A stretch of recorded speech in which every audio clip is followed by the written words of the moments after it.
निर्गुण गंगेच्या तटी असे एक पुण्य ग्राम भूमी संतांची पवित्र आहे निर्गुण नाम तिथे असे समाधी भक्तीचा जिव्हाळा नमस्कार माझा सद्गुरु पंकट स्वामी दयाळा तुमची दास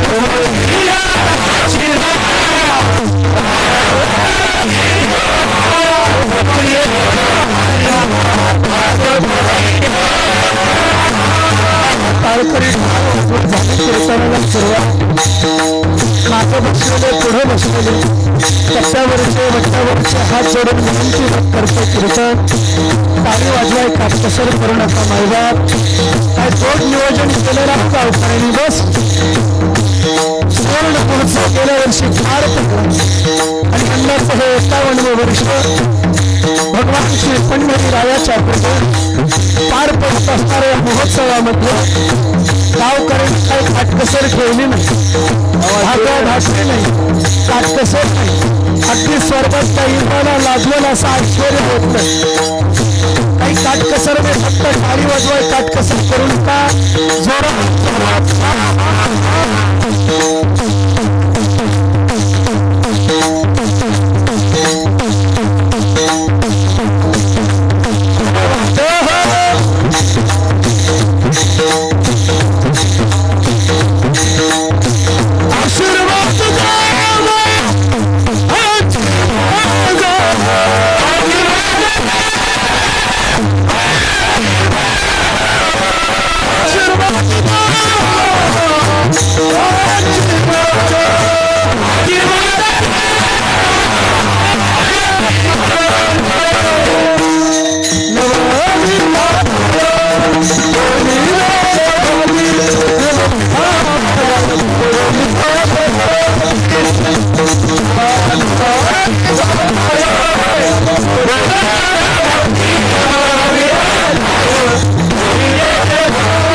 सभेकरता निवडलेला भंग महान भगवत भक्त ऐश्वर मुकुटमणी संत सम्राट विद्रागत तुल्य चिन्मय स्वरूप नाही बरोबर आहे ज्यांच्या पोटात नाही आन घरात नाही धान गावात नाही मान पण चित्तात समाधान असलेले पाणी प्यायला खपराचा माठ जेवायला गळक ताट झोपायला मुडकी खाट पण शेवटी वैकुंठाची वाट अशा ज्यांच्या परमार्थाचा थाट चतुर्वेद प्रविष्ठा परमार्थ पथद्रष्टा योग्य उपदेष्टा आणि दुर्गुण त्वष्टा श्रीमंत श्री भगवान श्री तुकोबरायांचं असून आजच्या भंगातून भगवान श्री तुकोबराय परमार्थ पूर्ण साफल्य झाल्यानंतर परमार्थाचं जे स्थैर्य आम्हाला प्राप्त झालं त्या स्थैर्याचा अनुभव कुठं आला असा अनुभव आजच्या भंगातून प्रतिपादन करतात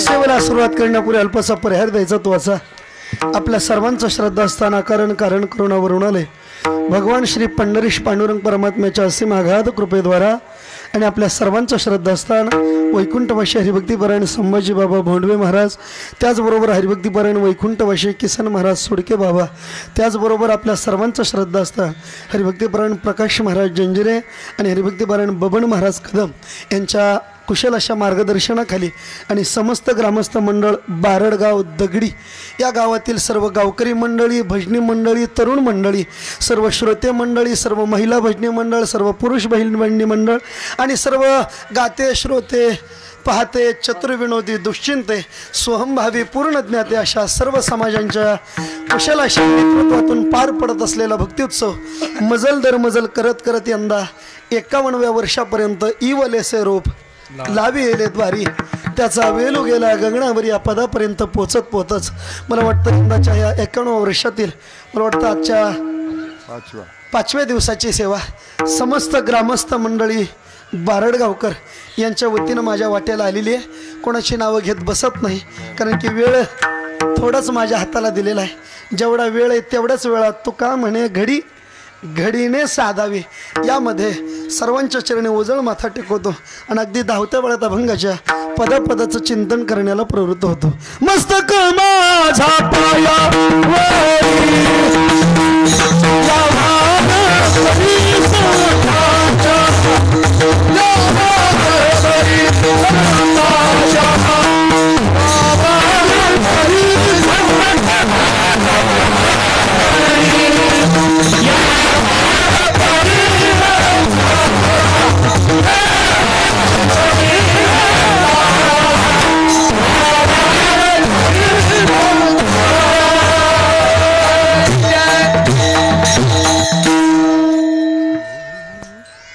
आजच्या वंगातून भगवान श्री तुकोबाराय या परमार्थिक अवस्थेचं स्थैर्य प्रतिपादन करतात. ऐका मंडळी, परमार्थाचा अनुभव जीवनात प्राप्त झाला रे झाला. काय अनुभव असे असतात की जगाला देण्यासाठी उभा राहतात. आमचे बाबा म्हणायचे, बुवा शहाण्या माणसाने जोपर्यंत सिद्ध अवस्था प्राप्त होत नाही तोपर्यंत साधकानं कधी आपला अनुभव जगापुढे मांडू नये आणि सिद्धानं आलेला अनुभव कधी एकांतात ठेवू नये. आपण केलेली साधना ही जगाला कधी सांगायची नसते, पण माणसाचं वेगळं आहे. माणसं संसार झाकून ठेवतात आणि परमार्थ चौकात येऊन सांगत. माणसानं हा परमार्थ हा मनात ठेवावा आणि संसार जगात ठेवावा, हे फरक आहे. याचं कारण असते, आपण सर्व शेतकरी मंडळी आहेत. मला तुम्हाला विचारायचं का हो, आपण पेरत असतो, पेरणी माहिती ना सर्वांना. महाराज असं काय विचारताय, पेरणी चालू झाली रे की पुढे तिफण असते आणि तिफणीच्या पाठीमागं काय असतंय, बोला की तुमच्याकडे काय म्हणतात, रासनी.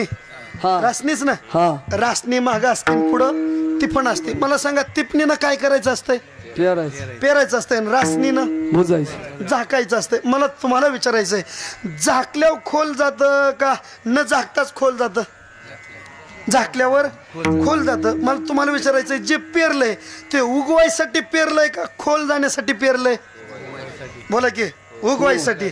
मग तिपणीनं पडल्यावर वरती पडतंय आणि रासनीनं खोल जातंय. मग वरती आलेलं लवकर उगवण का खोल गेलेलं लवकर उगवण, खोल काय रो बोलता, वरचंच लवकर उगवण.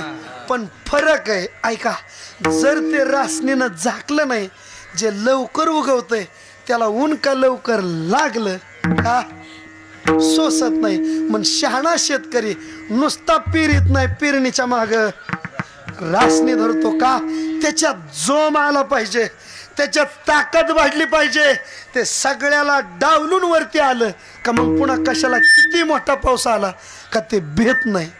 तसंच महाराज म्हणतात, परमार्थाची अवस्था सिद्धतेला येईपर्यंत शहाण्या माणसानं शांततेची रासनी त्याच्यावर मारली पाहिजे. लई चौकात येऊन काय बोलतोस, 12 वाऱ्या केल्यात आणि तू पहिल्याच वारी लिहून मला म्हणतोस काय, असं म्हणलं की समजायचं याच्यातली अजून हवा गेली. जोपर्यंत हवा त्याच्यात राहते तोपर्यंत त्याच्यातली किंमत कमी असती. सोयाबीन ह्या तुम्ही इकायला दुकानदार म्हणतोय मशीनीवर ठेवा, मशीन झालं की म्हणतोय नाही थोडं 2 दिवस वाळवून पुन्हा आणा. म्हणलो का, मग ते त्याच्यात अजून बोला की हवा तशीच आहे. हवा जवळ तशीच राहते तोवर धोका टळत नसतो. आणि गेली 50 वर्ष या गावानं परमार्थाची अवस्था शांततेत धरून ठेवली आहे. याचा परिणाम रासनीचा परमार्थ आज पिकलेला दिसतोय.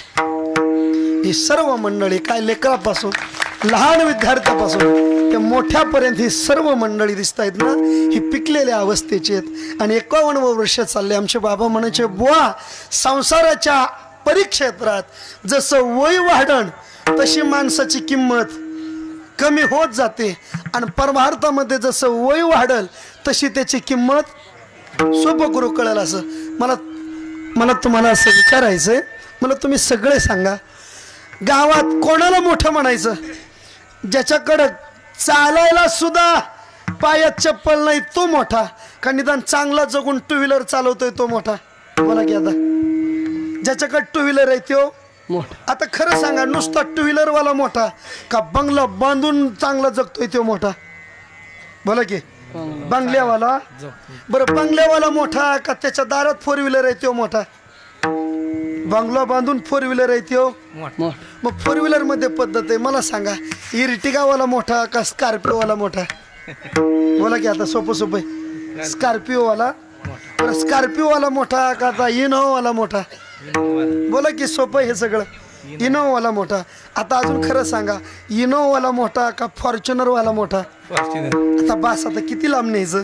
आणि असा फॉर्च्युनरवाला माऊलीच्या वाटाला आता चाललाय फिरायला आणि वारकऱ्याचा तंबू घेऊन ट्रक चाललाय.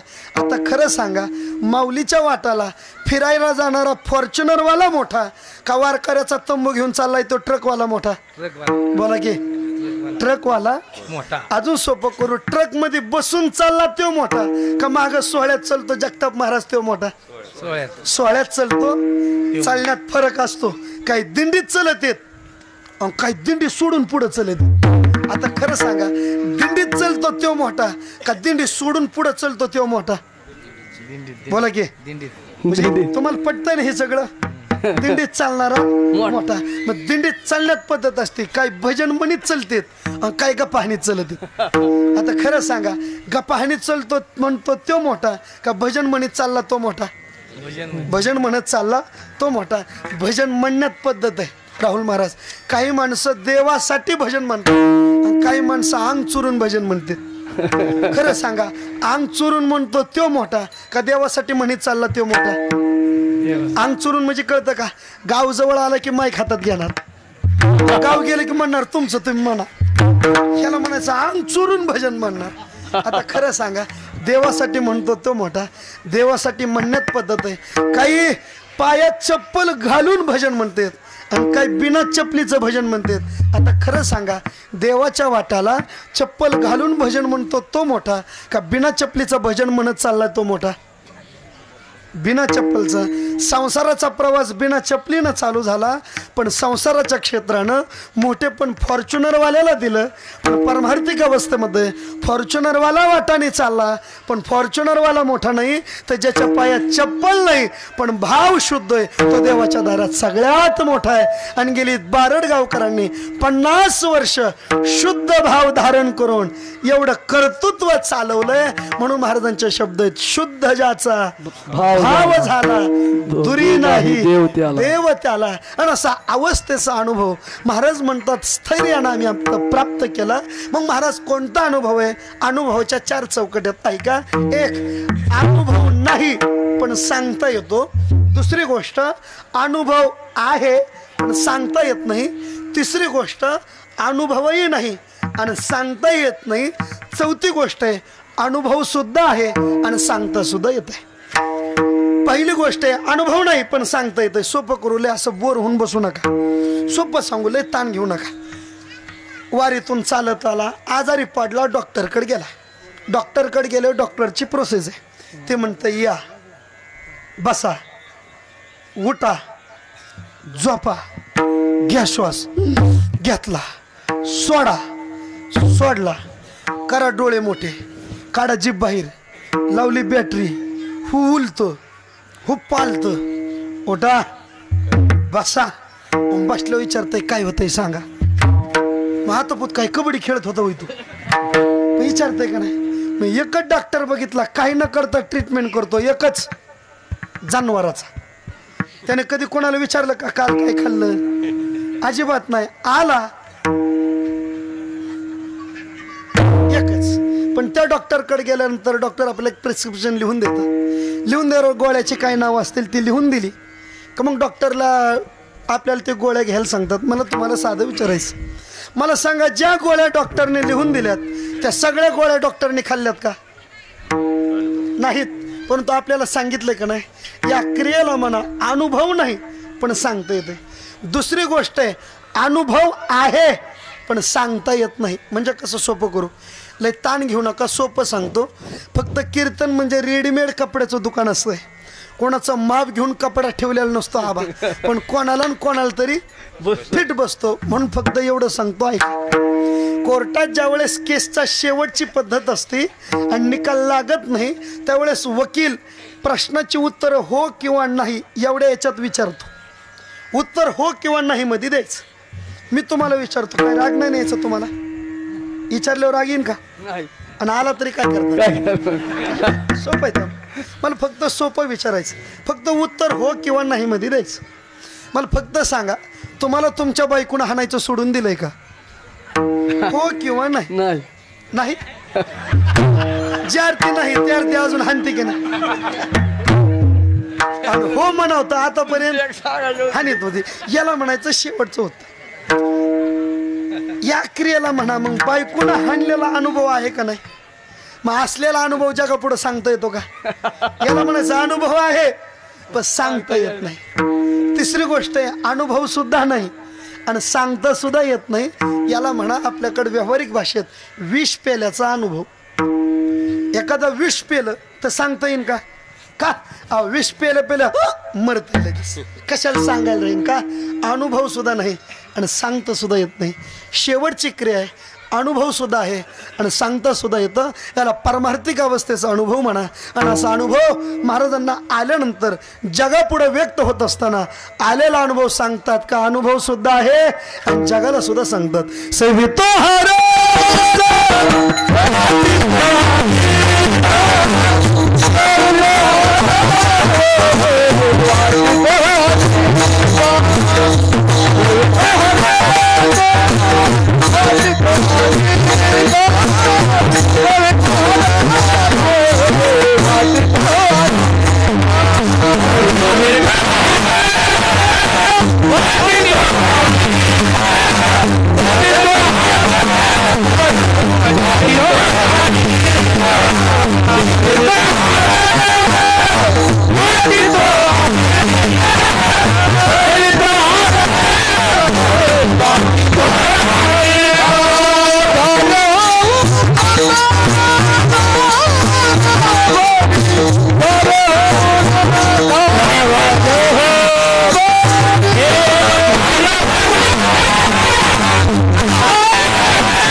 सेवितो हारस वाटतो आणि का यारे होऊ नका रणभरी. किंवा महाराजांचे शब्द आहेत, अनुभव आले अंगा ते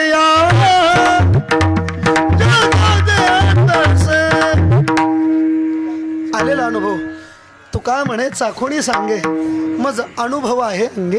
महाराज स्थैर्य मिळालं म्हणले. हो महाराज थांबा, खूप आयुष्य पारमार्थिक अवस्थेत चाललंय पण स्थैर्य अजून असं का मिळत नाही सांगा की?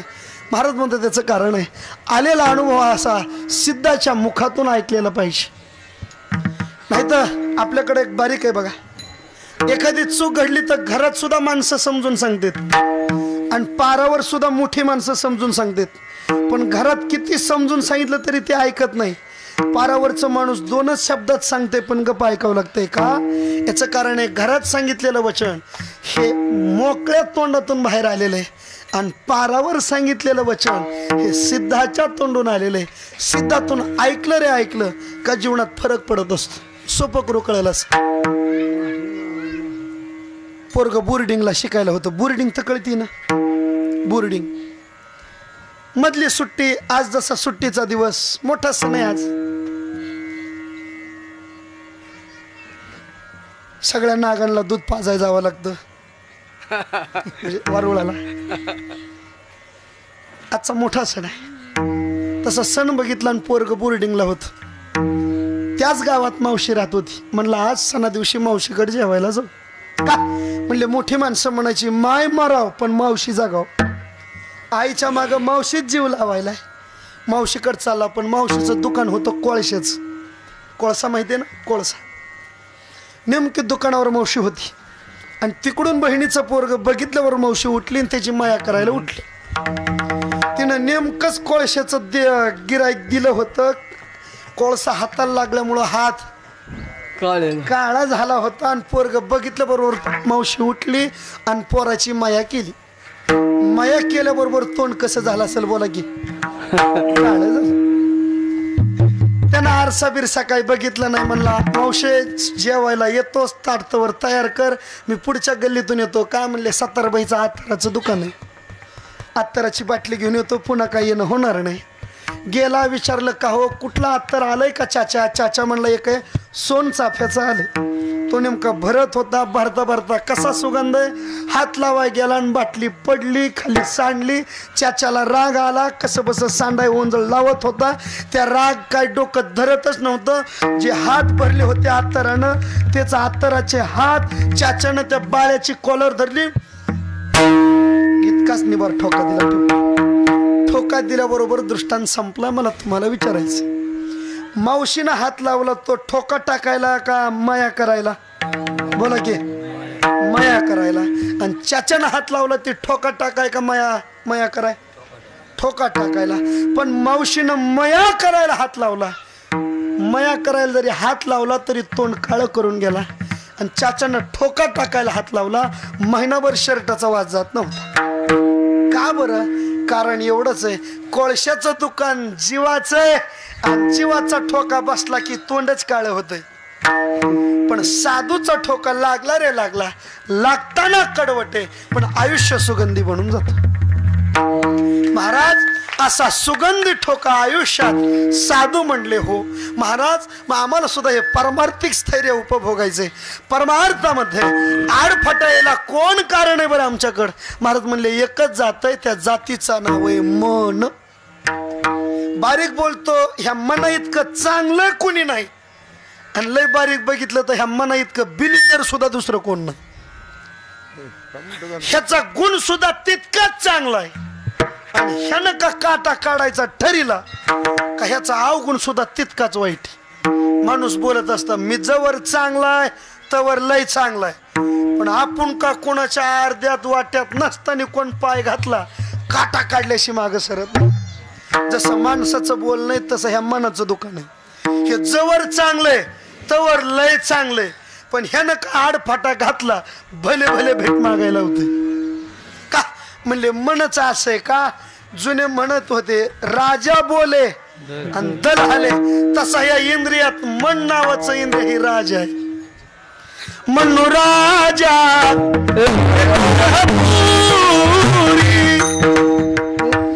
असे नाद तो त्याशी दोघी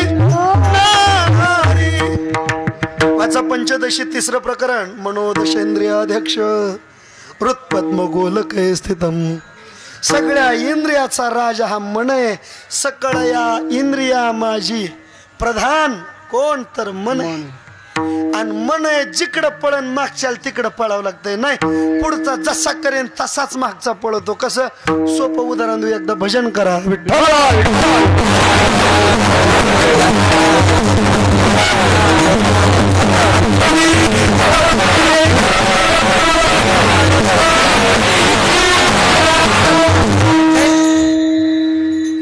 तसा ताण घेऊन लई बारीक असं दे. मस्त जेवणाला पंक्तीत असे मस्त फ्रेश बसा. आवाज येते ना माग? थोडा आवाज वाढ की मागचा फक्त वाढवा, थोडा थोडा थोडासा वाढवा. पुढचा कमी करा म्हणजे मागच्याला ऐकू जाईन. असं जेव्हा प्रमाण चालू होईल तेव्हा कमी करा, ताण होत नाही म्हणजे. मग महाराज सांगा बरं हे मन कसं आहे? म्हणले मोठं जसं चलतंय तसं मागचं पळते. सोपं करू कळलं असं. नेमकं नवीन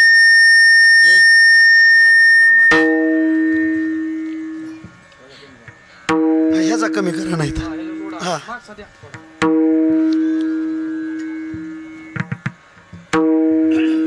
शाळा नव्याने भरली भरल्या शाळा जेव्हा मास्तरने विचारलं म्हणले ए पोरा उठा उठा ए बाळा उठ काय म्हणले आज परीक्षा घ्यायची म्हणले कशाची म्हणले सगळ्या वर्गाची परीक्षा आज म्हणले काय विषय उत्तर द्या म्हणले बरोबर मास्तरने पोरं उभा केली म्हणले बाळा उठ उठ म्हणले सांग एका खोलीत 12 मेंढ्या एक गेली खाली किती राहिल्या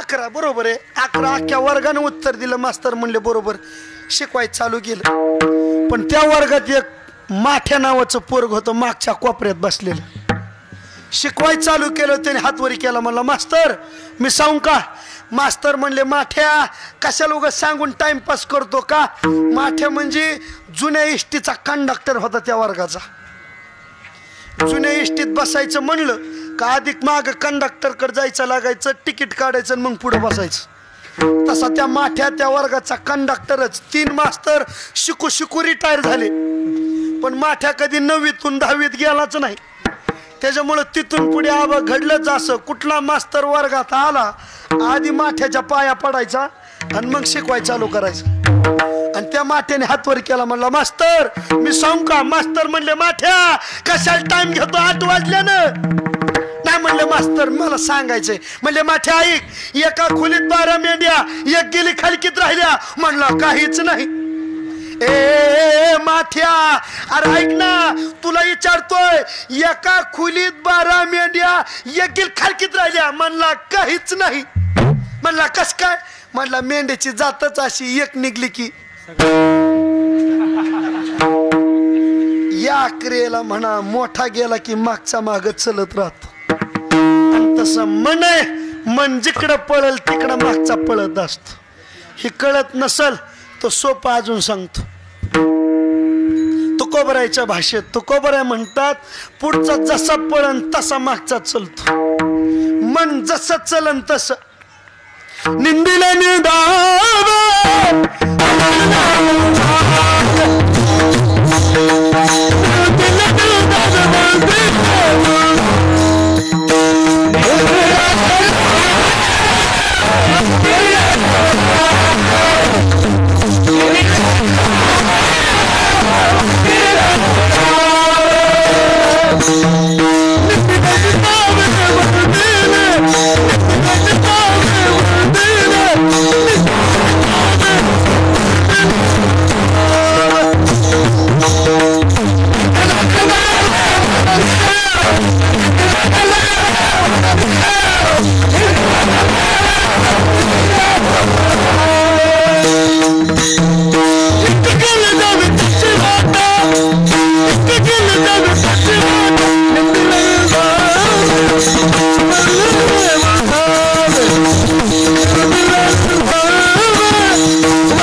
परिसरात एक जुनं नाव होतं धामणेकर गुरुजी म्हणून त्यांची ठेवण आम्ही बघितलं नाही पण ऐकायला मिळाली ते म्हणाले मन जसं पळल तसा मागचा पळवतो म्हणजे कसं सोपं गुरु कळल असं कधी नाही ते पाहुणा येणार म्हणून सगळी लगबग चालू झाली गावाकडे मग पाहुणे येणार कोण येणार म्हणून उड्या हानी कोण काय काय आनंद असेल त्या घरादाराचा पण नेमकी सुट्टीच मंजूर झाली नाही आणि पाहुणा तिकडून यायचा रजा भेटली नाही त्याच्यामुळं येता आलं नाही पण म्हणले गावाकडचे नाराज होते काय करावं मोबाईलचा काळ नाही ह्यांना लवकर कळावं म्हण तार पाठवली सासू आली तिनं ते पोस्टमन बघितला तार हातात घेतली फाडून सही वाचणार तेवढ्यात तिच्या लक्षात आलं आपण कसं वाचाव आपलं मालक घरी. तिने हातातली कागद घेतला आणि मालकाच्या हातात दिला. मालकानं हात बघितला, इकडे तिकडे बघितलं, हात बघितला, इकडे तिकडे बघितलं आणि रडायला चालू केलं. आता मालक रडतेत म्हणल्यावर मालकीन म्हणले आता काय घडलं आणि काय नाही. तिला वाटलं काल येणारा पाहुणा अजून आला नाही, त्या अर्थी नक्की काल शहरामध्ये बॉम्बस्फोट झाला आणि बबीचा नवरा त्याच्यात याला ना हे जखमी झाला. लय माराय टपलात राहू तुम्ही, तसं ना जखमी झाला. आणि मग ते रडते असं वाटलं आणि तिनं रडाय चालू केलं. आपली आई रडती, लेक आली होती, तिनं हातातलं काम टाकून दिलं, आली बसली लागली रडाय. आपल्या ननंद रडती, 2-4 सुनांनी बघितलं, हातातले काम टाकून दिले, आल्या बसल्या लागल्या रडाय. आपल्या बायका रडतेत, कधी नाही ते हे येड्यांनी बघितलं, ते बी आले बसले लागले रडाय. महेश महाराज तिथून पुढे गंमतच अशी घडली, जो तो यायचा विचारितच नसं काय झालंय, कशामुळे रडतात. ज्याने त्याने यायचं, जागा भेटन तिथं बसायचं आणि ऊ रडायचं. आमचे बाप म्हणायचे ते रडणं लय गमतीच. माणसाचं रडणं म्हणजे धोदानं वराडल्यावनी आणि बाईचं रडणं म्हणजे पिपाण्या वराडल्यावनी. ते ऐकत जा, लय भारी रडत येते. भाऊ महाराज तुमच्याकडे माणसं मरत असते ना, आमच्याकडे मरत आहे, तुमच्याकडे आमच्याकडे मेलेव जाळीत, तुमच्याकडं तसं तर नसल ना. लयच भारी रडत येत नाही. अरे आमच्या गावात तिरसा काकूचं मालक गेल्यावर ती अशीच पुढं बसून रडत होती. आता झाले होते ना वार येऊन, माझं का वज झालं होतं वय, मला न्यायचं ना, माझी का चिठ्ठी हरवली होती वय. म्हणतो ते मेलेल्याने उठावून हिला म्हणावं चल बरं. हे उगा रडणं असतं. आणि ती गंमत घडली, जो तो येऊन रडत बसत बसत पार रस्ता पॅक झाला.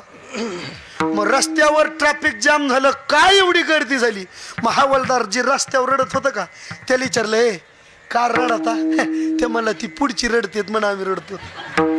त्या पुढच्या तू का रडतो म्हणला, ती वाट्यावरच्या रडतेत म्हणा, आम्ही वाट्यावर. तुम्ही का रडता म्हणले, ते कट्ट्यावरचे रडतेत म्हण, कट्ट्यावर तुम्ही का रडता म्हणले, आमचे मालक रडतेत म्हण, मालक तुम्ही का रडता म्हणले, आमच्या बायका रडतेत म्हणा, आम्ही रडतो. बायकाने तुम्ही का रडता म्हणले, आमची ननंद रडती म्हण मी रडते. ननंद तू का रडती म्हणली, माझी आई रडती म्हण मी रडते. तिच्या आईला विचारलं तू का रडती म्हणली, माझे मालक रडतेत म्हण मी रडते. साहेबाचा उमगाम झालता. साहेबांनी गर्दी बाजूला सारली, आत गेले त्या मालकाला, हो तुम्ही का रडता म्हणला, साहेब खरं सांगू का खोटं म्हणले, आता किती टाइम घ्यायचा आहे सांगा लवकर म्हणला, साहेब वाजताच यायनं. मालक कमन रडत होता, बोला की वाचता येत नाही म्हणा, अख्खं गाव कमन रडत होतं, तेव रडतोय म्हण. याच क्रियेला म्हणा पुढचा मोठा रडला का मागचे रडत बसते. तसं मन जातंय, मनाने का त्याने जागा सोडली मागचा लगेच पळतो. मग महाराज असं मन कसं आहे. महाराज म्हणले, या मना इतकं स्थैर्य नाहीच कोणाकडं, का याच्या इतकी चंचल जातच कोण नाही. मनाच्या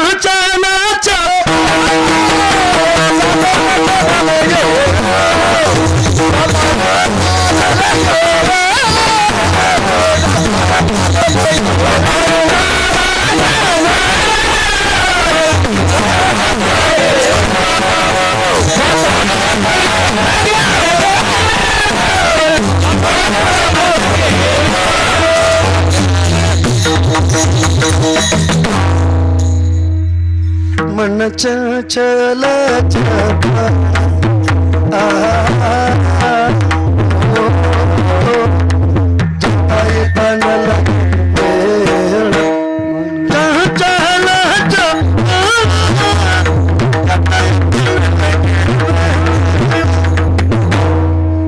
चंचल कोण नाही. बसल्या जागेवर कुलप हाणून येते माणूस.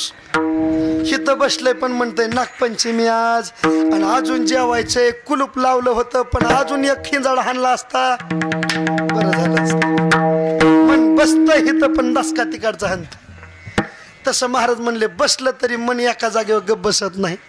आणि असं मन परमार्थाला लय धोकादायक. का महाराज म्हणले, जर मनच थांबलं नाही तर बाकीच्या गोष्टी थांबणार नाहीत. त्यामुळे महाराजांच्या शब्द आहेत, देवा बाकी कसं होईल मला माहित नाही, पण अगोदर माझ्या मना माझ्या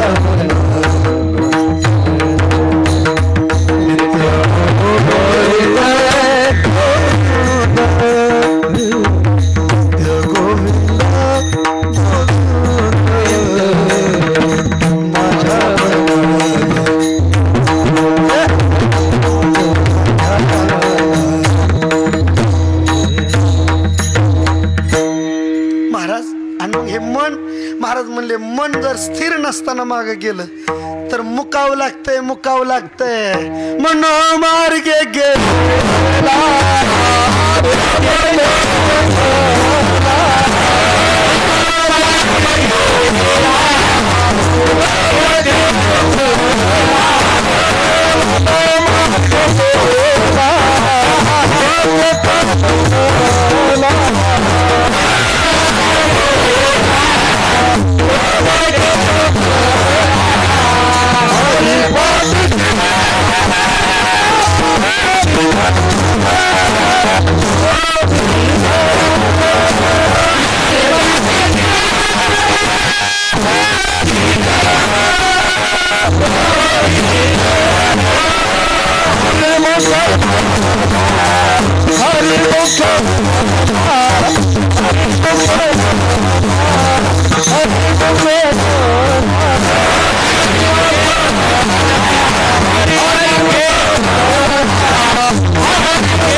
टाळ्या वाजवा गाड्या सगळ्यासाठी गोड बस मनोमार्गे गेला मुकला हरी पाटी स्थिरवला तोची धन महाराज म्हणले का मनाच्या मागे गेलो होतो काय मग महाराज सांगा असं स्थैर्यानं आणि विश्वासानं मन थांबल कुठं का विश्वासानं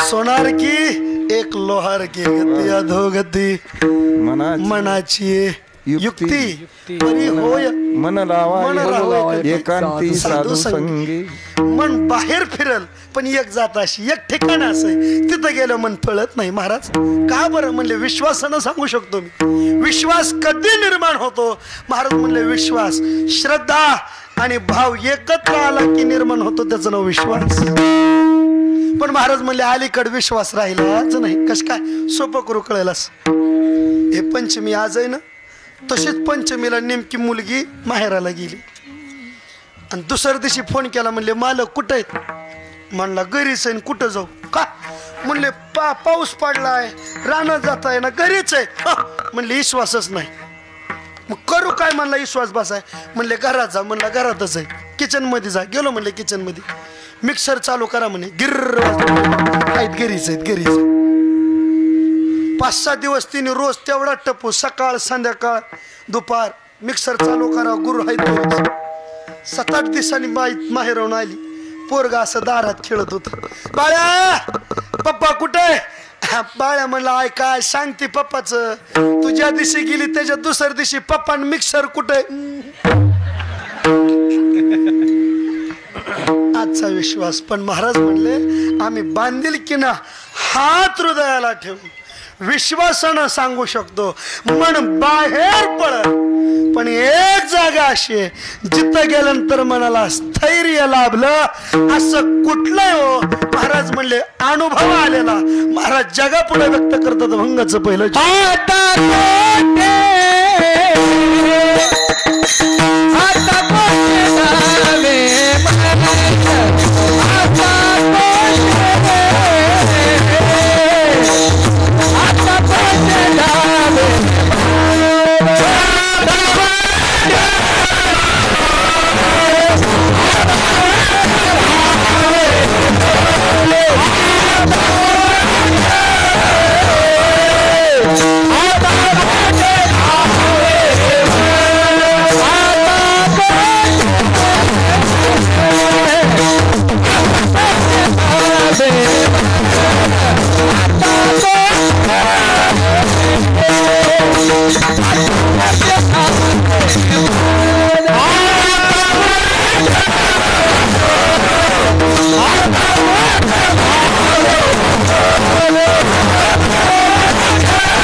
चाल म्हणजे वा असं वाटतंय असे मुठभर साखर घेऊन तोंडात काय गोड आहे. कारखानाच चालू नाही काय करता आता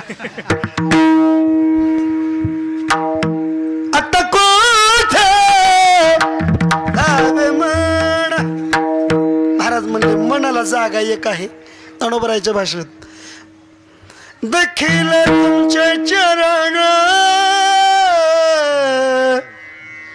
निवांत राहिले का बरं महाराज तुम्ही आज जरी असं म्हणत असलं तरी आम्ही ऐकणारी आहेत आणि तुम्हीच आतापर्यंत सांगत आला मनाचा स्वभाव चंचल आहे आणि आम्ही का आजच कीर्तन ऐकतोय का आमची काही पांढरी आजच झालेत का जुनी लोक म्हणायची सुम जळण पण पीळ जळत नसतो चित्त्याची खोड बोला की मेल्याशिवाय कुत्र्याचं शिपूट वाकड ती का स्वभावाला औषध जगात नाही लयच काय दुसफूस झाली सासरा माग पुढं बोलला की मालक म्हणत असतो हो सोनबाई मस्त नांदा आलीस माझ्या बरस आलीस पण काय करतो आमच्या बाबाचा स्वभावच तसा आहे त्याला का औषध आहे का आता स्वभाव जसा आला तसा जन्माला जात असतो मग मनाचा स्वभाव जर चंचल आहे तर स्वभाव जर जो गुण आहे तो गुण थांबला कसा का स्वभावाला औषध नाही बुवा सोपं करू कळलास तीन पुरी पण लग्नच होत नव्हतं बाप्पानं सांगितलं पुरी हो आता पाहुणं आली की अजिबात बोलच नाही मी काय ती ठरवीन वय किती ह्यांनी सांगायचं नाव ह्यांनी सांगायचं काय शिकलं ह्यांनी सांगायचं सगळं ठरलं हे जेवाय ताटं लावा ताटं लावाय बसलं एक जण चॅप्टर पाहुणा होता म्हणला अरे सगळं विचारलं तरी बापच सांगतोय पुरी कमन बोला ना जेवाय ताटं वाढली आणि कडी आली कडी पाहुण्यानं लगेच वर्णन चालू अरे वा कडी कुणी केली रे कडी अशी असती कडी वारे वा कडी आमच्या बायकोला जमत नाही अशी कडी वाटली बसव का नाही ती तिकडून माहित ती नाही झाली तडी त्याच्यात दिडू टाकणं मिडू टाकणं तवा धानी तडी अशी कशी तडी तेवढ्यात दुसरी म्हणे तुला सांगितलं होतं ना बोनायचं नाही का त्यांना बोलणीत ग मध्ये तेवढ्यात तिसरी म्हणली तो सगळा घो वाटाळा केला तो काय कमी केला तवा मध्ये आपण सांगितलं होतं बोलायचं नाही पण स्वभाव असा असतो तो आत शांत बसत नाही अंतरीची धावे स्वभाव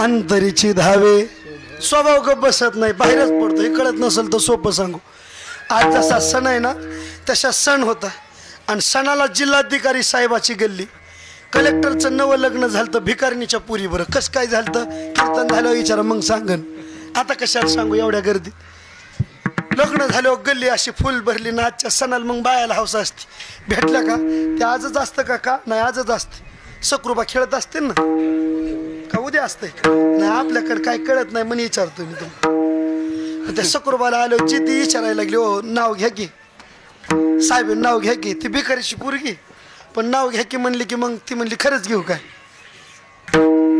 घ्या की मग अशी म्हणली की तिने थोडं लाजायला चालू केलं मग लाजली की पुन्हा लगेच म्हणतात काय घ्या की मग ती म्हणली घेऊ काय घ्यायचं का घ्या होतं म्हणा गीत म्हणा अय बचत गट गीत म्हणा तुम्ही जशा घ्या म्हणल्या ना असं असं थोडंसं मला घ्यायचंच असतं पण उगत तुम्ही म्हणल्यावर मग थोडं अजून पाहुणं म्हणतो नाही आता जेवण आलोय 2 घास खाकी त्यात जेवायचं असतं लय भूक लागलेली असती पण त्याचा शब्द असतो आता जेवण आलोय. तशी ती म्हणली घेऊ काय म्हणा की या असं म्हणा की या मला घ्यायचंच आहे हो पण या असं. आणि मग तसं आलं की ती म्हणली खरंच घेऊ का म्हणले घे की पोरगी भिकारण्याची पण कलेक्टरची बायको झाली. पण झाल्यावर ती म्हणली घेऊ का म्हणले घे की. आणि मग घ्या म्हणलं तीन चालू केलं म्हणले हो चांदीची वाटी आहे आणि सोन्याची परात आहे. साहेबाला भूक लागली तुकडा वाढ ग मग. अगं काय सांगायचं अगं तू कलेक्टरची बायको आहे ना तू बसल्या जागेवर जिल्हा फिरवशील आणि असं नाव घेते का. नाव घ्यायला मस्त खरंय हो पण स्वभाव भिकारीपणाचा आहे त्याच्यामुळं वाण सुद्धा स्वभावाचाच येणार. तसं महाराज मनाचा स्वभाव चंचलपणाचा आहे. मग चंचल असणार मन हिथं थांबलं कसं एवढं सांगा. एवढंच सांगायचं आणि सेवेला पूर्ण विराम द्यायचा. एवढी एक शंका आहे तुम्ही म्हणत असलात सांगा तर सांगू सांगायची का सांग हा सांगा म्हणलं तर लगेच सांगू. मग महाराज सांगा बरं कसं काय. महाराज म्हणले सांगतो पण त्याच्या अगोदर एकदा मोठ्या प्रेमानं भजन करा. सर्वांना विनंती भजन करण्याच्या अगोदर सर्वांनी हात वरती करा. असे थाट काय नाही मला जेवढा वेळ दिलाय तेवढ्या वेळात मला ताटावर बसवायचंय तुम्हाला. अशी बात 1 मिनिट मागं पुढं होणार नाही. थाट करा अशी अरे वा पोरावा करा रे असे थाट. ज्याला हात दिले त्याने हात वरी करा. जे हात वरी करणार नाही त्याच्या बगलात मांजरे उठत्यात बघा. तसं नाही बरं का हात वरी करा. वारे वा घ्या शूटिंग काढून आता 51 वर्ष आपल्या शब्दाचं काय नियोजन आहे राव. बस गावकरी एक साथ टाळ नाही पकवास नाही फक्त टाळी वाजली पाहिजे. मी म्हणाल तेव्हा पुढाऱ्याची नाही भाषणाची नाही कीर्तनाची वाजली पाहिजे. इतकी जोरात वाजली पाहिजे की गाव गोळा झालं पाहिजे. काय झालं थाट करा असे थाट. अरे वा मग आबा बरं चाललंय का तब्येत बरं गाड्या थाट करायला लावले ना आम्हाला म्हणत तसं. एक साधा एक सर्वांची एक एक एक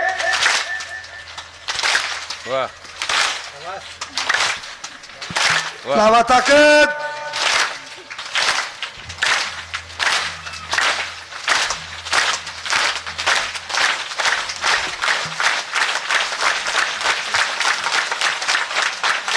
विठोबा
फडकरी नियमानं मधली चाल झाली. धावता सांगायचंय महाराज लवकर सांगा.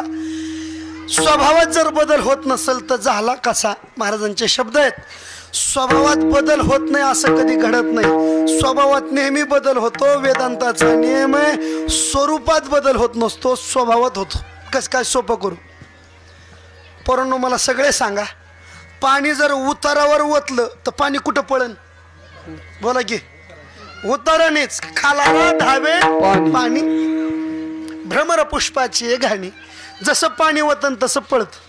पण तेच पाणी आता फ्रीज मध्ये ठेवलं, आता पाण्याचा काय झाला? बर्फ. आणि तो बर्फ आता उतारावर टाका, कुठं पळन? जागेवर राहीन का? पाणी बदलतंय. पाण्याचा स्वभाव आहे पळणं, जसा उतार आहे तसं. पण त्या स्वभावावर जर प्रक्रिया केली तर तेच पाणी एका जागेवर थांबल्याशिवाय राहत नाही. तसं महाराज म्हणले, मनाचा स्वभाव पळणे, पण त्या मनाला का एकदा ते स्थैर्य आणि प्रक्रियेने एका जागेवर थांबवलं का मन आता पुन्हा कुठंच पळत नाही. पण महाराजांचे शब्द आहेत, अगोदर जनाला जर परमार्थ करायचा असेल तर जनात देव आणायच्या अगोदर आधी मनात ठेवा, मग जनात आपोआप येईल. ऐक रे जना तुझ्या स्वहिताच्या खुना, पंढरीचा राणा मन माझी स्मरावा. मनात ठेवलं की आपोआप हातात येते. मग महाराज अशावर प्रक्रिया केली रे केली की ते एका जागेवर थांबत. कस काय? उदाहरण देऊ. राजानं पण केला, माझं अर्ध राज्य द्यायचं. उद्या परीक्षा घेतली जाईल. काय? ही शेळी चारून आणायची आणि दरबारात आलं त्या शेळीची परीक्षा घेतली जाईल. शेळी परीक्षेत पास झाली की अर्ध राज्य त्याला बक्षीस. जनतानं उड्या हाणल्या, पण राजा म्हणला नापास झाला की 16 दिन उद्याच. अर्धे कमी झाले. जसे मागच्या 15 वाड्यात बोगस लाडकी बहीण योजना निमी गेली बाजूला, तशीच अर्ध बाजूला झाली. झाल्यावर एक जणांनी पुढे पाऊल टाकला, म्हणला उद्याच शेळी चाराय नेली. पण शेळी एक जात अशी, खात खात जर दगड जरी तोंडा पुढं आला तरी दगडाला चाटून पुढं जाईन, पण जाईनच. कोण? काय ती विचारच करीत नाही, आलं की खातच बसते. कोण? सोमवार बघत नाही, काय नाही काय नाही, आली की खाणारच. कोण? शेळीचं सांगतोय काय, म्हणजे कळतंय की तुम्हाला बी. आणि मग ती शेळी त्यांनी दिवसभर चारली, अशी फुगली अशी. मला असे माणसं लय आवडते. जरा जाडजुड असल्यावर बरं वाटतं. जरा हे उगा चिपडे म्हणलं तवाच माईक डोक्यावर घाला वाटतं. त्याच्या कशाला जगत खाऊन पिऊन जागा. मग शेळी खाल्ली, मग अख्खं गाव त्याची परीक्षा बघायला आलं. शेळी अशी दरबारात उभा केली, प्रधानजी करा सुरुवात. मग एका सेवकाने हातात बासाची पिंडी धरलेली.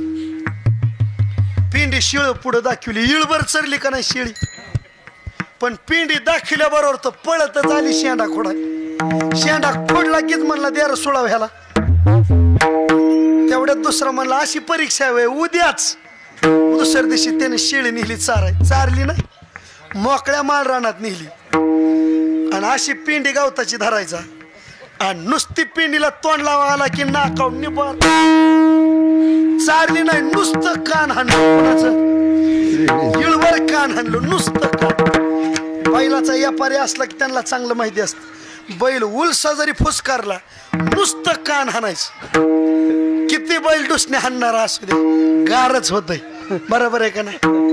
किती मारणार असं आपल्याला काय समजेल, असं नुसतं कान हाणलं की मग ती विशेषता तशी त्यांनी इळभर शेळीचं नुसतं कान हाणलं. आणि महागारी जेव्हा दरबारात आणलं तेव्हा इशीतून माणसं म्हणायला लागली, काल शेळी फुल भरलेली होती तरी सुद्धा गडी सोळाव गेला. हे तर आताच गेला, आताच परीक्षा घ्यायच्या आधीच. म्हणजे ह्याची शेळी तर आताच पाकाळलेली. राजा म्हणला ह्याची परीक्षा घ्यायची मतलब आहे. म्हणला तसलं बोलायचं नाही. प्रधानाला आवाज दिला, परीक्षेचा अंमल चालू झाला. आणि त्या सेवकानं अशी घासाची पिंडी धरली. त्या पिंडीच्या अलीकून फक्त जी इळभर होता शेळीकडं, त्या असा फोकार हातात घेऊन उभा होता. आणि नुसती पिंडी पुढे दाखवली. शेळी जागच्या जागी पिंडीकडे बघायची आणि फोकाऱ्याक बघायची. पिंडीक बघायची आणि फोकाऱ्याक बघायची. लय खाऊ वाटायचं. पण काय करता, इळभर काय हाणलं होतं. त्याचा परिणाम शेळीची इच्छा आहे, स्वभाव आहे शेंडा खोडायचा. पण प्रक्रिया केली, परिणाम शिळीनं शेंड्याला धक्का सुद्धा लावला. तसं महाराज म्हणले मनाचा स्वभाव आहे, जाईन तिकडं पळायचा. पण याच्यावर का प्रक्रिया केली रे केली. किती बिलिंदर असलेलं मन सुद्धा परत माघारी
सोसे मन जल हव. मनाचा स्वभाव पळायचा असला पण प्रक्रिया केली रे केली की मन पळत नाही. का पळत नाही याचा एक वेदांताचा नियम सांगतो, विवर्तवादाचा सिद्धांत.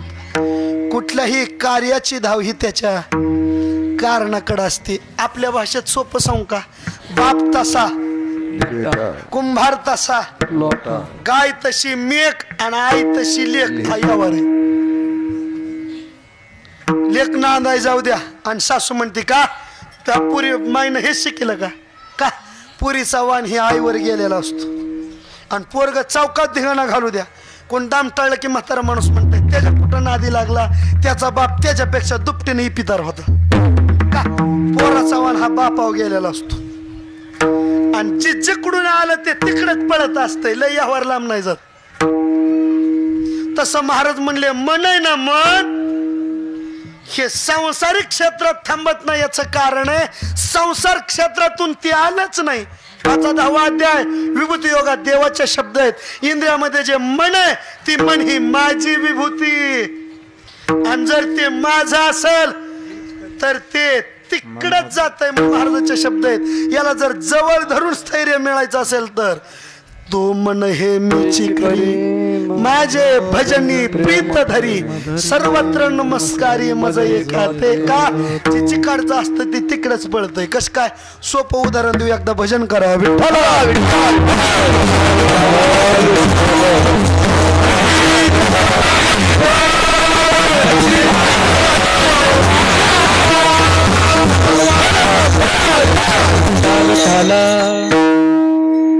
दिवस ओल्या दुष्काळाचं पडलं. आजान सांगितलं पोर हो पुढचा काळ काय नीट दिसना, मग निदान काहीतरी पैसा घरी असला पाहिजे. बाबा काय करावं म्हणले, ही खरीप जरी गेलं तरी रब्बी हाताला लागन. आपण ज्या आडतीव धान घालतो तर आड दुकानदाराकडून पैसे उसना आणा. कोणाला लावा, नातवाला सांगितले जा पळ शेटजीकडून पैसे आण. किती आण, काय लागन तेवढे सांगा आकडा, ओळख माझी सांग. नातू पळत गेला, शेटजी बाबूरावचा नातू. बरं मग आजोबांनी पैसे सांगितलेत, बर देण पाणी म्हणले पुढच्या संगमावर. बर ठरलं. मुनीमजी काय लागते तेवढे पैसे द्या पोराला. लिहून घेतलं. पैसे देऊस तर मग चहा पिऊस तर बशील त्याला. मग पैसे देऊस तर पोरानं गप्प बसाव का नाही. बसल्या जागेवर म्हणला शेठजी तुमचं वय किती व. शेठजी म्हणला 70. हो म्हणला 70 आणि मग तुमचं वजन किती. शेठजी म्हणला मागच्या महिन्यात मोजलं तर 1.5 क्विंटल भरलं. आता शेठजी कुठे आपल्याला खाऊ घालायचं असतं एखाद्याचं वजन. आम्ही ज्या कॉलनीत राहायचो आळंदीला तिथं आज सुद्धा या बघायला एक बाई 1.25 क्विंटलची. आणि मेहरवान तिच्या घरी एकदा चोरी झाली. तिने एका झापडीतच चोर खाली पाडून त्याच्यावर बसली. बसल्यावर सांगितलं पाप्या पळ पोलिसाला बोलून आण. पाप्या 5 मिनिटं दारातच घुटमळत होता.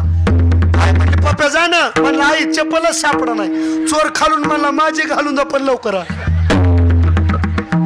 तर जड असतंय वज असतंय त्याला काय करा शेडजीचं वज 1.5 क्विंटल त्याला काय करावा आणि 1.5 क्विंटल वजन मग शेड त्याने गप्प बसावं पोरग म्हणलं शेडजी वय 70 म्हणता वज 1.5 क्विंटल म्हणता आता नाही म्हणलं तरी पिकलं पाणी आणि म्हणला ही तुमची 2 मजली हवेली वरच्या मजल्यावर तुम्ही म्हणले मेल्यावर खाली कसं आणायचं शेठजी म्हणला पैसे मागाय माझ्याकडे आलास उष्ण घेऊन माझं जाणार आणि माझ्या मरणाची वाट बघतो काय ह्याला बांधून ठेवा बांधून ह्याच्या बापाला बोलवा बापाला बोलिलं बापाला म्हणला काय झालं शेठजी पोर गाय का इपितार आहे का पैसे मागाय मला आलं माझ्या मरणाची वाट बघत आहे लाज वाटली पाहिजे याला म्हणला इतकंच कार्ट आगाव जाईन तिकडं काय ना काय उलटच काम करून येते काय म्हणलं शेठजी म्हणलं हिथं आलंय माझं वय विचारतंय वय सांगितलं म्हणतंय वज किती वज सांगितलं म्हणतंय वरी मेल्यावर खाली कसं आणायचं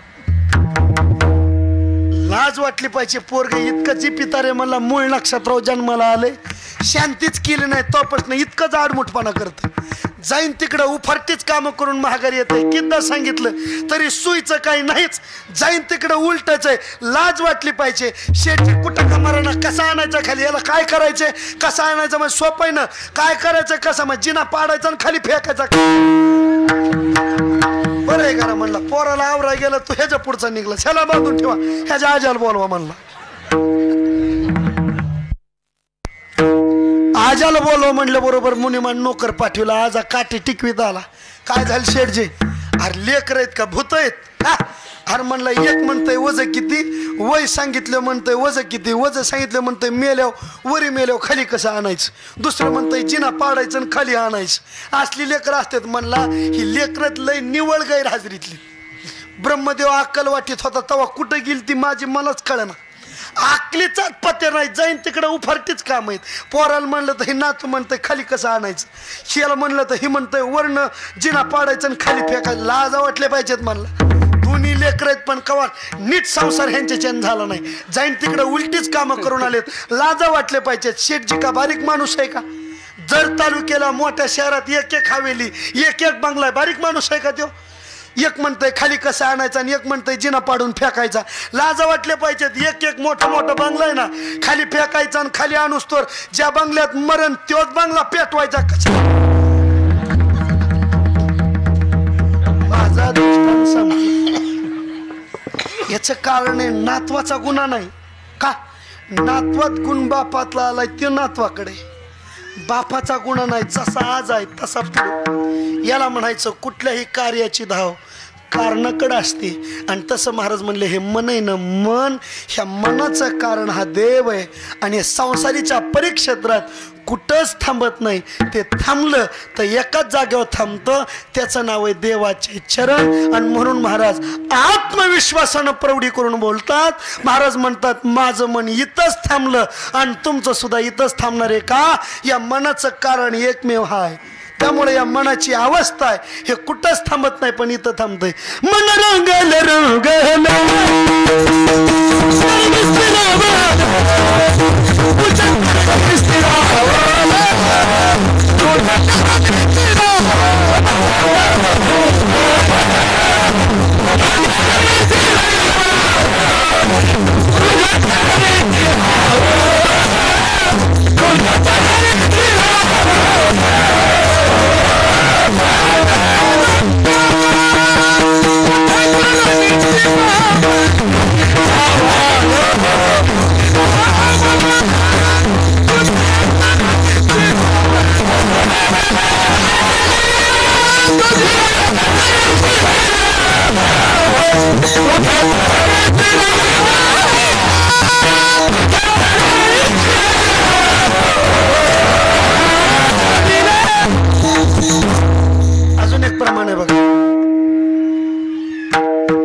आजच्या अवस्थेनं जे दुःख पदरात पडतं ते आता भोगवाटा नाही आणि शिनवाटा नाही. मग महाराज आता उरलं काय? महाराज म्हणले आता जी अवस्था आहे ती अभंगाचं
टाळ्या वाजवून काय गोड ठेवा. अवघा झाला आनंद, अवघा झाला आनंद, भाग गेला.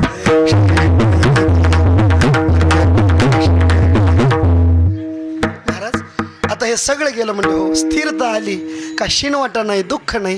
आणि मग महाराज जर असं असेल तर असे अवस्था आम्हाला याची आम्ही काय करावं? महाराज म्हणले एकच करा, जे मन आहे ना मन, त्या मनात त्याला बांधून ठेवा.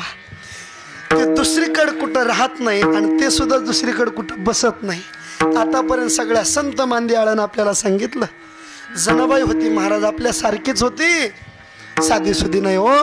काय जनाबाईचं वैभव आहे ऐका हो. जनाबाई हो, तुम्ही सगळ्या भेटल्या तिथं मिळाल्यात ऐका ऐका. त्या जनाबाई का साधी सुधी नाही. मागच्या सोहळ्यापासून त्यांच्या समाधीला 675 वर्ष सुरुवात झाली आहे. त्या जनाबाईची अवस्था आहे आपल्यासारखीच बोलायची, काय गोड बोलायची. बोलणं झालं रे झालं, संध्याकाळ झाली की झोपताना आवाज द्यायचे देवाला, घेई वो काढाई दळीन एकदी.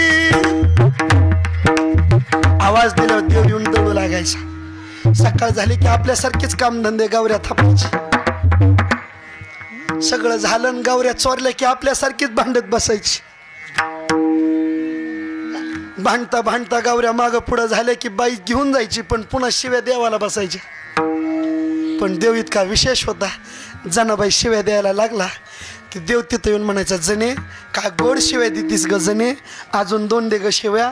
काय गोड शिव्या देतीस ग जणे, कुठली ग जणे तू? म्हणले मी बारडगावची. वागवा जणे, काय गोड शिव्या देती, दे ग अजून 2, अजून दे, असं म्हणायचं. आणि देव शिव्या ऐकायचा. अरे विठ्ठा रे विठ्ठा, मूळ मायेच्या करट्या, तुझी रांडरणकी झाली, जन्मा सावित्री चुडाली. पण इतका निरपेक्ष भावनेनं जगणारी जनाबाई सुद्धा स्थिरता होऊन म्हणायची देवा आता तू असा हटायला लागत नाहीस, पण असा न येणारा देव सुद्धा आम्ही हृदय बंदी खाना केला ढल कोंडीला, हृदय बंदी खाना केला आता ढल कोंडीला. हो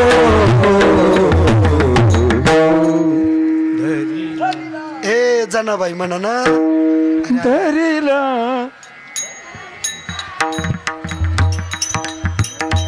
वा वा. धरीला पंढरीचा चोर गळा बांधून या दोर, धरीला पंढरीचा चोर गळा बांधून या दोर. हो हो धरी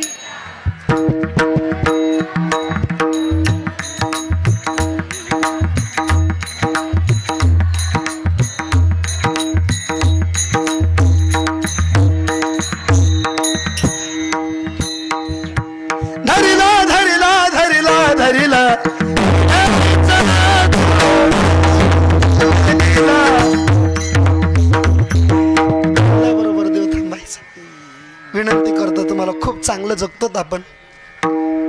आपलं मन एकाग्र करून त्याला फक्त मन जरी दिलं तरी मोक्ष मागाय दुसरीकडे जायची गरज नाही.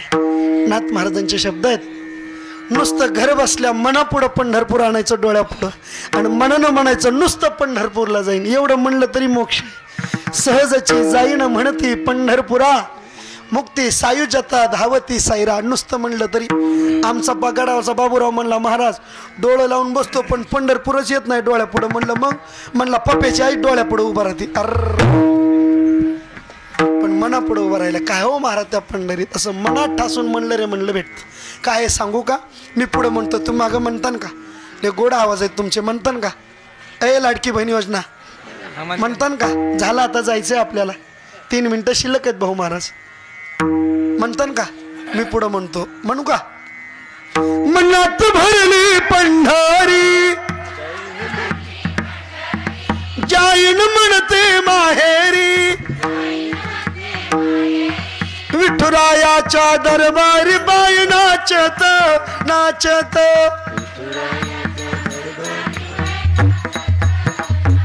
वा वा. सगळ्या म्हणा गुवाहाटीला गेलो करू नका. डोळ्यात आमच्या तुकोबा, मनात माझ्या ज्ञानोबा, हृदयात भरला विठोबा बाई नाचत नाचत.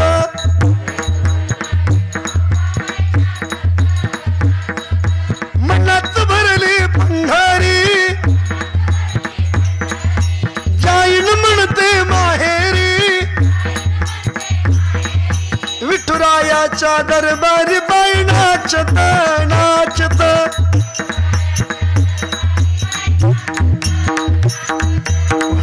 टाळ्या वाजवा गड्या. काय गोड काय गोड आवाज आहे तुमचे, एक नंबर. काला झाले भजन ठेवू तुमचं मधी नगर. नुसतं एवढं जरी म्हणलं ना तरी स्थिरता आहे महाराज. हात जोडून पाया पडून विनंती करतो बघा, इथून पुढच्या काळात तुम्ही किती कमवताय आम्हाला घेणं देणं नाही, काय करता याच्याशी घेणं देणं नाही, पण मनाचं स्थैर्य ठेवून चांगलं जगा. नक्की आयुष्याचं कल्याण झाल्याशिवाय राहणार नाही. पण हात जोडून पाया पडून विनंती करतो, ओ मंडळी, ओ बारडगावकर, पैसा कमवायला अलीकडच्या काळात अक्कल लागत नाही हो. इथून पुढचा काळ ज्याच्या घरी पैसा आहे तो मोठा ठरणार नाही. इथून पुढच्या काळात ज्याच्या घरात संस्कार चांगला आहे ते घर मोठं ठरणार, हे ध्यानात धर. आनंद वाटतो, आनंद वाटतो. हे तुम्ही तर आहेतच, पण ही 5-6 लेकरं बघितली की आनंद होतो. यांच्यासाठी टाळ्या वाजवा. आपले बाकीचे लेकर आहेत पण मगच धरणं कालवा करतात ना माग, पण हे 2-4च आहेत पण टाळ घेऊन उभेत का. संस्काराचं घर मोठं असतं. म्हणून हात जोडून पाया पडून विनंती करतो. मला वाटतं आपल्या इथं संस्था पण आहे. त्याचबरोबर माझ्याबरोबर आले संकेत महाराज, त्यांची सुद्धा पिंपळवाडीला संस्था आहे. लेकरं निदान क्लासला तरी पाठवा, संस्थेत नाही घालणं झालं तरी निदान शनिवार रविवार सुट्टीच्या दिवशी तरी लावीत जा. संस्कार चांगला होईल, संस्कारानं घराचं मोठे पण ठरणार आहे. म्हणून हात जोडून पाया पडून विनंती करतो. खूप मोठा सोहळा करताय गावकरी तुम्ही. स्वर्गातल्या इंद्राला सुद्धा लाजवलं असं ऐश्वर ओतताय तुम्ही या नाम यज्ञात. काय कमी नाहीये. पंक्ती सुद्धा खूप मस्त आहेत, आनंदात आहे, अन्नदान आहे, ज्ञानदान आहे. पण एवढ्या ह्याच्यात संस्काराचं दान सुद्धा आपल्या घरात घेऊन जा, तरच आपल्या कुटुंबाचं कल्याण आहे. म्हणून सर्वांना विनंती करतो, नाहीच काही दुसरं झालं तर एवढं तरी लक्षात ठेवा, रोज ताटावर जेवायला बसाल, ताटातला घास मोडून खायच्या आधी देवाचं नाव घेतल्याशिवाय खाऊ नका, आणि मरायच्या आधी माळ घातल्याशिवाय मरू नका. एवढं जरी केलं तरी आयुष्याचं सोनं होईल. माळी घातल्याशिवाय मरू नका. कोणी असो, निदान ज्यांनी टाळ्या वाजवल्या त्यांनी तरी माळी घातल्याशिवाय मरू नका. माळी घालूनच मारा, तसं मरू नका. तोळ्यानं सोनं घाला, नजरा तुमच्या चोराच्याच राहणार आहेत. पण एकदा माळ घालून बघा, जन्मभर देवाची नजर राहिल्याशिवाय राहणार नाही. पण हात जोडून पाया पडून विनंती, माळ घातल्यावर खूप आनंद आहे. फक्त जन्माबरोबर टिकली पाहिजे तर आनंद आहे महाराज, खूप आनंद आहे. माळकरी बना, खूप जीवन चांगलं जगा आणि परमार्थिक वैभवात जगा. का एकदा का मन तिथं थांबलं रे थांबलं की पुन्हा कुठलंच जगात चांगलं लागत नाही. आपलं सोडा, दानोबरायला विचारा, ज्यांच्या जन्माची येणाऱ्या अष्टमीला सप्तशतकोत्तर सुवर्ण महोत्सव वर्ष पूर्ण होत आहे, अशा ज्ञानोबरायचे शब्द आहेत, मी जगात सगळीकडे जाईल पण मन माझं जिथं थांबलंय ना, अशी जागा प्राणापेक्षा माझी आहे. मी ती जागा कधीच सोडणार नाही. भाग्यानं जर देव जवळ येण्याचं भाग्य मिळालं तर मी एवढंच म्हणेल, देवा काही होईल पण तुझ्या चरणाची वीट होण्याचं भाग्य मला मिळालं पाहिजे. तो कोबराच्या शब्दात मी सगळीकडे गेलो, वाराणसी गया पाहिली, द्वारका परिणय तुका पंढरीच्या. आणि त्या दानोबराचे सुद्धा ते शब्द आहेत. ते शब्द मांडू आणि सेवेला पूर्ण विराम देऊ. सर्वांनी एकदा मोठ्या प्रेमानं भजन करण्यासाठी हात वरती करायचे. शेवटचं भजन, सेवेला पूर्ण विराम. टाळी वाजून भजन करा राजा हो. हे सुख पुन्हा भेटणार नाही, हे मी नाही, दानोबराचे शब्द आहेत. विठोबा पायीची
कमवून घ्या आता कोणा नाही म्हणून ताणोबरायचे शब्द आहेत कैवाली होईल कैवाली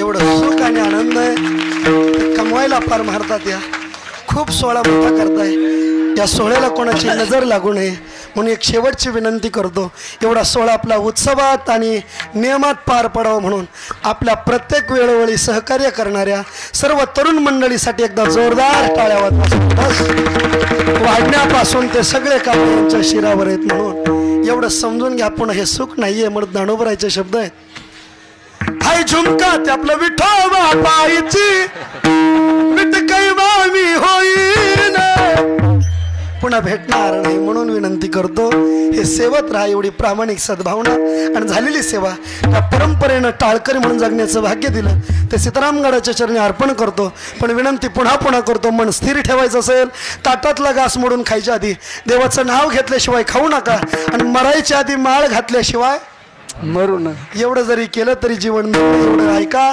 एवढी सेवेची विनंती आणि सेवेला पूर्णविराम तू का म्हणे सेवा समर्पणी पायी झालो उतराई ठाव्या ज्ञानेश्वर